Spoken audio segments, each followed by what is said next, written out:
ये हुजूर अमीरुल मुजाहिदीन रहमतुल्लाहि तआला अलैह की तरबियत याफ्ता और क़िबला कायदे मोहतरम हज़रत अल्लामा हाफिज़ साद हुसैन रिजवी दामत बरकातुहुल आलिया की अदीम तहरीक लब्बैक के कारकुन रात के पहर में अपनी मुखलिसाना काविशें कोशिशें करते हुए रोडों पर झंडे लगा रहे हैं, फ्लैक्स लगा रहे हैं, तशहीरी मुहिम में मसरूफ़ अमल हैं।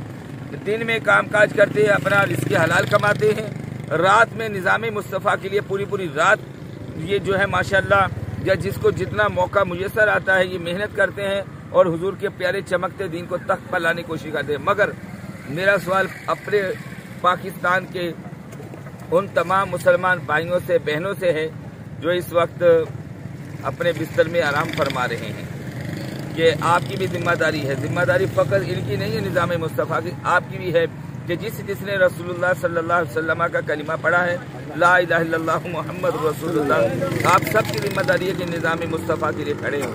आपसे जितना बन पाए आप तहरीक लब्बैक पाकिस्तान को सपोर्ट कीजिए। बिलखुसूस 8 फरवरी को क्रेन के निशान पर मोहर लगाइए।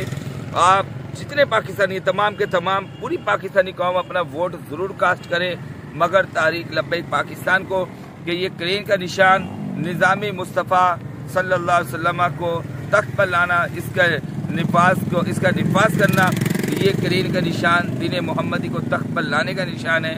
आपने क्रेन के निशान पर मोहर लगाकर तहरीक लब्बैक पाकिस्तान को कामयाब पूरे पाकिस्तान से करना है। ये हल्का NA 247 है, PS 124 है, जिस चौराहे पर खड़े होकर के हम आपसे इस वक्त गुफ्तगू कर रहे हैं। उम्मीद करते हैं हमारी इस कोशिश को, काविश को, हमारी इस दावत हक को आप कबूल करेंगी इंशाअल्लाह। वस्सलाम वालेकुम लब्बैक या रसूल।